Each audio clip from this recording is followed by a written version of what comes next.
Hello students, I am Dr. L.K. Das, Assistant Professor of Sociology at the Department of HSS, IIT Roorkee. Welcome to another lecture of the NPTEL course Power and Politics in Contemporary India, a Sociological View. In this course, particularly after we're done with 2 weeks of this course, we have learned about state, we have learned about society, we have learned about caste, we have learned about many other aspects of political sociology. From this week onwards, particularly week 3rd and week 4th, we will focus more on nation, nationalism, state and the role of state in society. So, our focus will also be on a number of examples, particularly related to that of India, because as the course title itself says that it is the power and politics in contemporary India. So, up till now we have discussed different kinds of theories, different kind of concepts through which we can understand political sociology, the political aspect of it and sociological aspect of it, and what are the points of intersection. Today, within this framework, we will discuss about the French philosopher Louis Althusser, and through his work we will try to understand what is a state and how it functions. If you remember the initial classes from the first week, we had discussed about state as it was conceptualized by Marx, as well as state as it was conceptualized by Weber. According to the Marx, if you remember, it was state is nothing but an agenda of the ruling classes. In his idea, it was the capitalist class. But for Weber, it was the state had the monopoly authority over violence within a particular territory. Now, initially we had discussed that because they were classical theorists and classical both sociologists as well as political sociologists, so we wanted to frame the entire debate within the range of these two scholars. But in this subsequent period, we have seen that state is not just about capital, state is not just about violence, because scholars also wanted to understand how this violence is perpetuated. They also wanted to understand how this society is reproducing itself. Today, when we are invoking Louis Althusser, we will see how he is now looking at not only society but also the state itself. How is the state, particularly a capitalist state, able to reproduce itself? Why is it that revolutions do not happen? Why is it that people willingly do all the type of works whatever they are assigned to? As a matter of fact, even if they are not assigned something, they crave for it. Because he was a philosopher, that he was the Marxist philosopher, so he started looking at or digging deeper into the works of Marx. When he dug deeper and deeper and deeper, he realized that Marx had given scholars a method, a dialectical method, a materialistic method.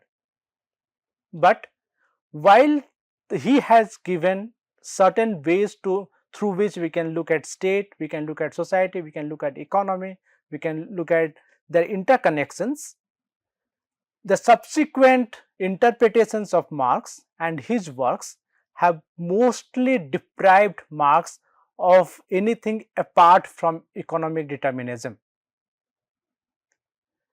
Because the subsequent scholars, including Lenin, including Stalin and others over the period of almost 50 years, they had completely bypassed the ideological dimension of Marx's work, the ideological dimension of what we had discussed, alienation, the ideological dimension of law, the ideological dimension of family, the ideological dimension of education, so on and so forth.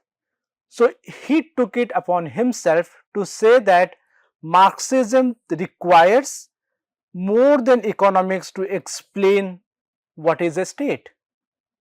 If not so, then our understanding of state and how it reproduces itself within a capitalist society will always remain inadequate. So, in order to do this analysis, he created a framework which he named as repressive state apparatus and ideological state apparatus, or repressive state apparatuses and ideological state apparatuses in plural. Throughout this lecture, we are going to call them RSA and ISA, repressive state apparatuses and ideological state apparatuses. And in order to do so, he brought in the structuralism of Lévi-Strauss. Lévi-Strauss was another French, but he was an anthropologist. So, anybody who is familiar with sociology or anthropology among you would have already gone through some of Lévi-Strauss's works, how he used structure in order to understand not only societies but also their languages, their myths, so on and so forth. But particularly the how languages are formed. And as all of us understand, language is a very, very beautiful thing, because unlike any other animal who inhabits this planet Earth, we human beings are the only ones who have such elaborate and eloquent language. Even people who are cut off from the mainstream civilizations, they also have languages. They may or may not have written languages or written scripts, but they do have spoken languages. And whenever we check language, we always look at language as a part of a formal structure. Now, if you look at this first sentence itself, Althusser's structural Marxism replaced the deterministic base superstructure model with a structural causality framework. Now, you have noun, you have verb, you have everything else that is required. So, this forms part of a particular rule, a particular structure, and unless and until we are being creative, most often than not we do not mess up with this. That is the reason why since our childhood, whether in our family, in our school, whatever books we read or whatever the videos we are watching, we always look at the way sentences have been created or they have been structured.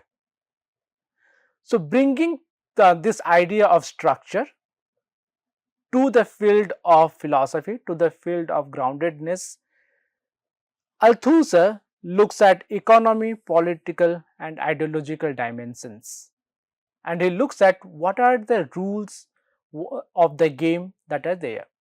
How do we understand how it is being played out on the surface level and beneath the surface level.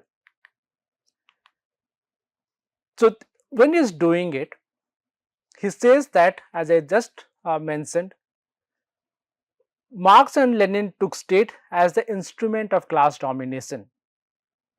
So, because it is instrument of class domination, that is the reason why we have the repressive state apparatuses or repressive state apparatus and ideological state apparatuses.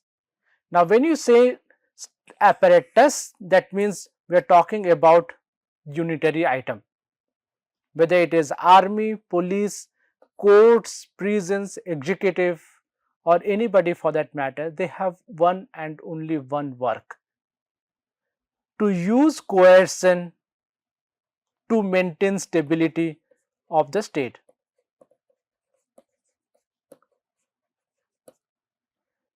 So, that is their primary function.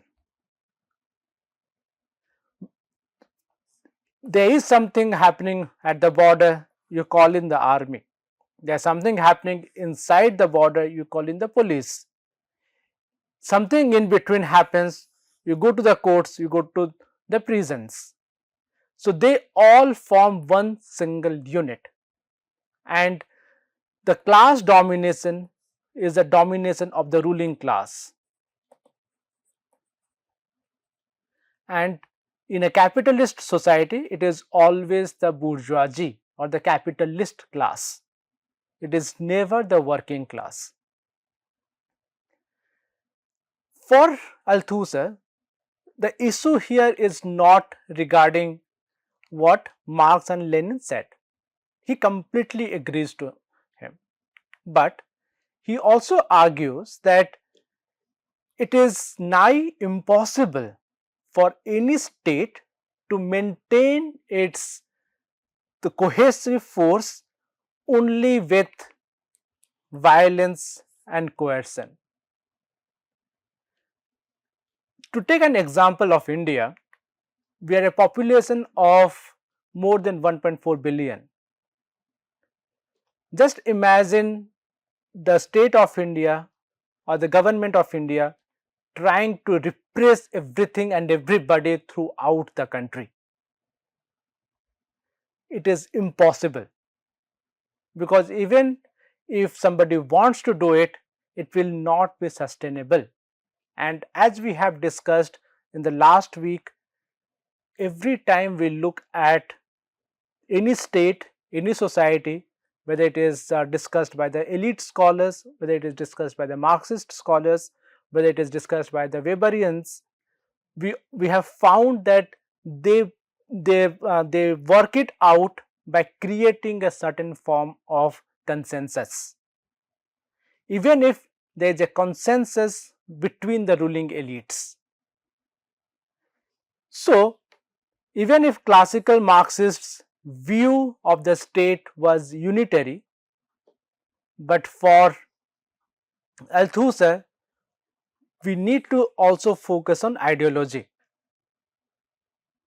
And herein, Althusser is bringing the concept of hegemony that was developed by Antonio Gramsci. Because he has a very simple and fundamental question. Althusser has a very simple and fundamental question. How workers accept their roles willingly? Because Marxists have always spoken about that workers are alienated from different types of aspects. They don't feel like going to work. The moment they are inside the shop floor, inside the factory, they feel like they are part of a prison system. But what happens and why is it that every day in the morning or whenever they have a work schedule, they willingly go to work? Is it because of money, or there is something else to it? So that is where he says that unless and until we understand ideology and the ideological structures of a particular society, we cannot understand how a state functions and how state or the role of a state goes beyond that of violence and coercion alone. So RSA is fine, but ISA or ideological state apparatuses are something that creates the background for the state to function and reproduce itself. So that is the reason why he is calling RSA as unified, centralized, functions mainly by repression, whereas ISA functions by plural, dispersed through family ISA, school ISA, media ISA, culture ISA, so on and so forth. But does that mean that ISA or RSA, repressive state apparatus, doesn't use ideology? It does.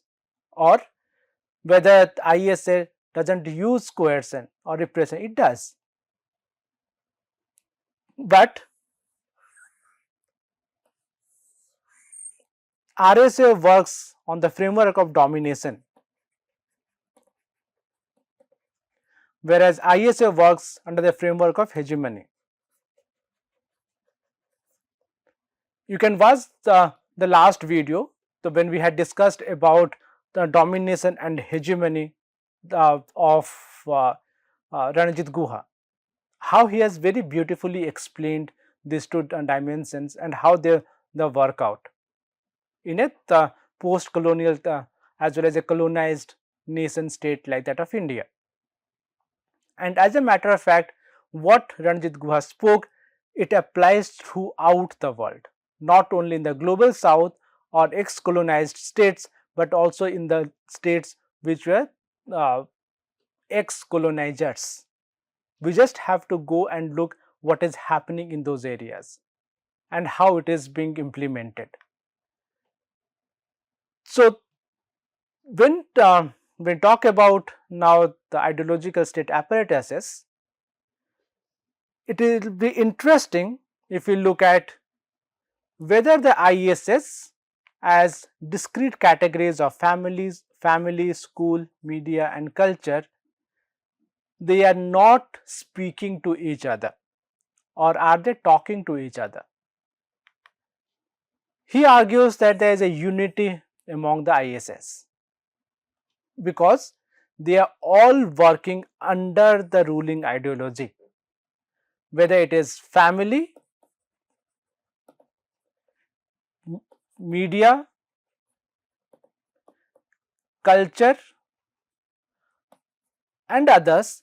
They are all working within the ideology of the ruling classes, or they are working to propagate the ideology of the ruling classes.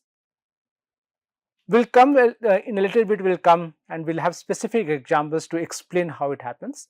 But let me first of all create the background on which we are going to build that edifice.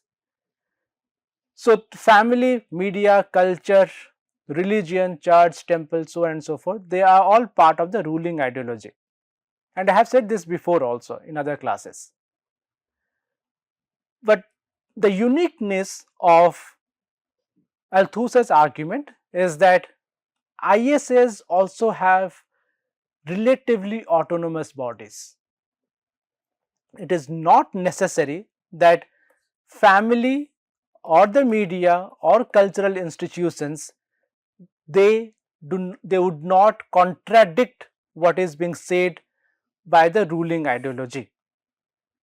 There is always a scope for contradiction. That is the reason why there are class struggles which also occur within ISS. But interestingly, even if there are contradictions, these contradictions are always within a certain limit. Now let me show you the limit that I am talking about. If this is a graph that I have drawn here, and you understand the flow of alternative current, right? Goes up, down, up, down, up, down, up. This happens to be the topmost and this happens to be the lowest point. But the moment it reaches its topmost point, it slides down and then the entire system and flow continues. We can also understand this in my argument of contradictions. Now these are the points of contradictions. These are the points of contradictions. These are the points of contradictions. Whenever there is repression, it continues and then there is a point at which the repressed or the suppressed fight back. When they fight back, there is a downfall of the repressors. They go down, then they come here and again the same process starts. And it continues in a cyclical process. This cycle is very interesting primarily because nowhere does it happen that this whatever is happening here at this point or when it reaches the apogee, it completely moves out of this framework.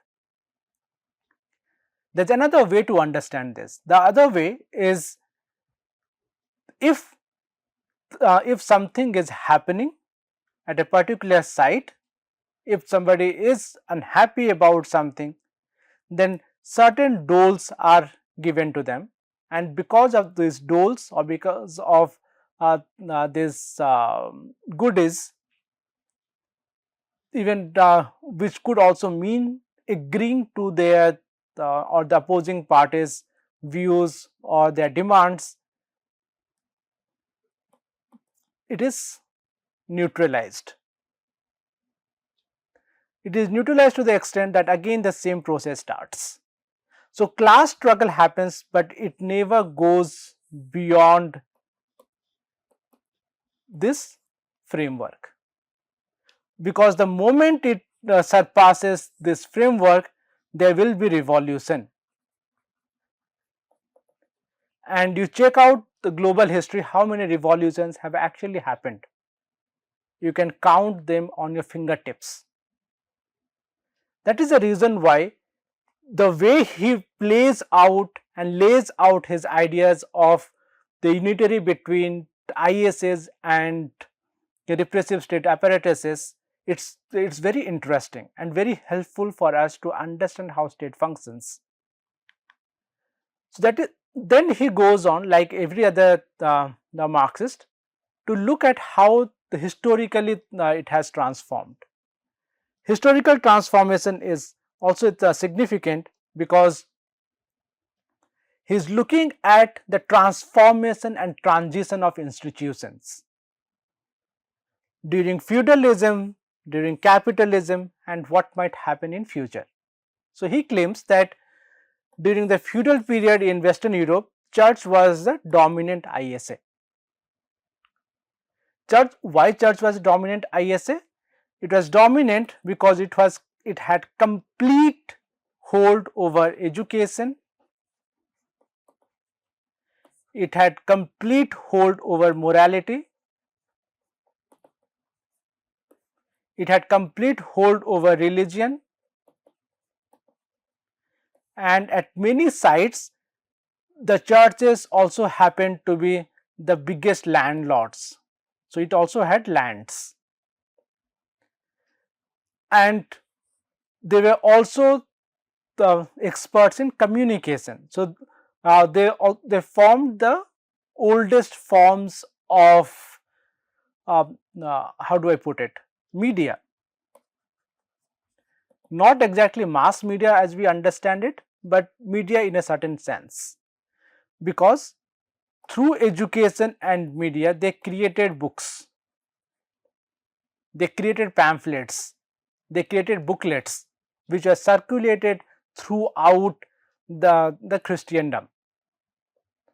Their books were translated to different languages. So because they were translated to different languages, so people could read them. And during the feudal period, illiteracy was very high, so only a few people could read and write, and those people were part of the church. So in a small way, in a big way, it controlled the ideological basis on which state was reproducing itself. But with the transition from feudalism to capitalism, schools and school system became the dominant ISA. Now look at the same aspect. School means education, school teaches you morality, school sometimes teaches you religion, school also teaches you how to understand media through books. So according to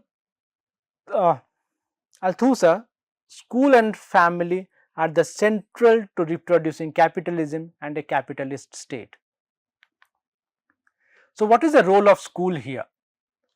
One of the fundamental roles of the school is that although it appears neutral, but it is deeply ideological. The first point, why does it appear to be neutral? Because no school, unless and until it is specifically designated as a religious institution and for the service of religious groups, it always tells that it is secular in nature. it does not subscribe to any particular ideology. Whether the ideology is of the left, ideology of the right, ideology of the dominant class, ideology of the dominant caste, or any particular dominant group. Rather, it tells that when students come here, we provide them a buffet of ideas, and it is entirely up to the student and the teacher and their parents to see how the students are going to gain knowledge and become good and ideal citizens for this society. That is the reason why it appears neutral. So, appearance is the key word here. Appearance means that it is not exactly how it is, projecting itself. So, teachers in the schools, they teach technical skills, they teach discipline, they teach punctuality, and they teach competition. Now, I teach in an institution called Indian Institute of Technology. Every student who comes here through advanced JEE, they have internalized these two items like there is no tomorrow. They have embodied it, that it is only through discipline and only through competition that you can be the better version of yourself. You can never be the best version, you can always be the better version of yourself. And we also teach technical skills. We also teach them punctuality. That is the reason why we have attendance system. Without that, it may or may not be able to ensure that students are being punctual. They have to submit their assignments, they have to come to class every day, as well as they have to participate in class, and they have to write periodic examinations. With that, we are training students to be the future leaders, to be part of a future society. But if you go by Althusser's argument, and mind you, he was writing at the height of in 1969-70, when he was writing this piece of work, it was the height of student protests throughout the world. And this is a time when you had this rock music and different sorts of music coming in, questioning this entire school system and the role of school itself. What is it that the schools are teaching? There's a very famous song by Pink Floyd, Another Brick in the Wall. How schools are producing commodities, how schools are producing another commodity which would go to the market and can be sold off or sell their own labor. They are not creating anything that is of value that can think for itself. So, in an effect, schools, even if they look to be neutral or they appear to be neutral, they are deeply ideological, because whatever is being taught, whatever is being instructed in those school premises through books, through disciplinary activities, through co-curricular activities, it is specifically to sort students to attain certain roles in the capitalist society. And without technical skills, without discipline, without punctuality, and without the idea of or justified idea of competition, a capitalist society cannot reproduce itself. Otherwise, how do you justify that a CEO of a company is getting say 20 crore rupees per year, whereas the lowest rank employee there is getting only 5,000 rupees per month or 60,000 rupees per year? This tells you the ISS justify the presence of inequality. They justify why equity is not part of capitalist society.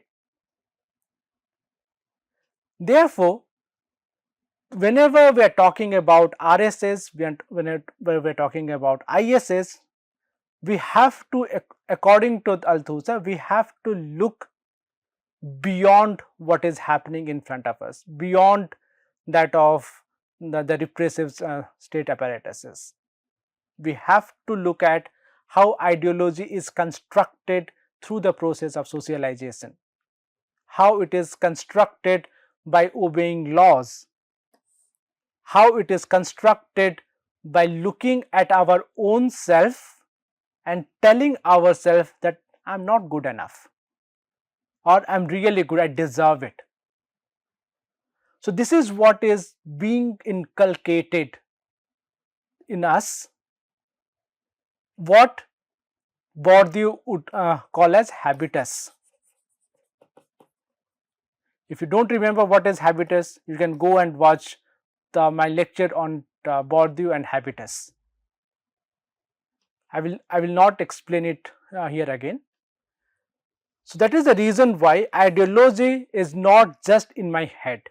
It is not just an idea that I have. Rather, ideology is material, because when you are part of a religious institution, you go there for kneeling, praying, confessing, or something else. So, this is happening, or ideology is being grounded on our everyday practices that we have internalized, that we have embodied. The ideology regarding who am I, what something that Heth uses a concept called interpellation. Who am I? Am I a subject? Am I an object? Or am I an agent? Or I am all three of them? So, his example is that when I address somebody, hey you, the moment I address somebody by hey you, or by call somebody by that person's name, the person turns around and asks me as to what is there. That means the name itself is now imprinted in the person's psyche, and because it is imprinted in the person's psyche, that means that person now understands his own position or her own position in society. That is the reason why he argues that interpellation is the way through which subject formation happens, or what he calls as subject and subjected. A subject could be a free agent, or that subject could be a subordinated being. I am a subject, so I have the agency to do whatever I want to, or whatever choices I can use. But as I am a subjected being, that means there is somebody above me, both in terms of ideas, ideologies, as well as in terms of material goods and benefits. But his question is, what makes people feel free while being subjected? The example that of what makes, everybody knows that when if you go to court, there is a possibility that the process will take years, if not decades. But still, people keep on going to the courts of law whenever they have grievances. Labor force, they keep going back and back and back to the factory setting, to their offices, to whatever institution they are working, despite the fact that they don't like it. So, the labor is both a subject, because he or she is willingly going there, subjected because of the structural constraints. The structural constraints being that if you do not go there, you cannot survive in a capitalist society which functions on the basis of money. You have to sustain yourself by taking food, by paying your rent, and doing everything in between. If you do not follow law, you might become a part of the jail system. If you do not get yourself educated of whatever kind, you will not be a functional citizen of this state. Whether you call it a state at a provincial level or at international level. So that is the reason why ideology creates an ecosystem in which individuals are both subjects as well as subjected to structural constraints. So even if you have a choice, it is always boxed in, and it is a rarity that you can move out of that choice. So that is how the reproduction of relations happen. That is how bad, good, the morality, the immoral, and each one of these aspects move across the spectrum. So finally, to sum it up, the difference between ISA and RSA, as Althusser would argue, is the difference between our understanding of capitalism, our understanding of state, or our not understanding the state properly. So his structural understanding created that consent is not natural, rather it is manufactured, and ideology is not false consciousness. Ideology is as material as anything that you can see, you can feel. So this is the article that I was referring to. So you can go through this article. It's very fascinating and it's written in a very beautiful and lucid way. Thank you very much.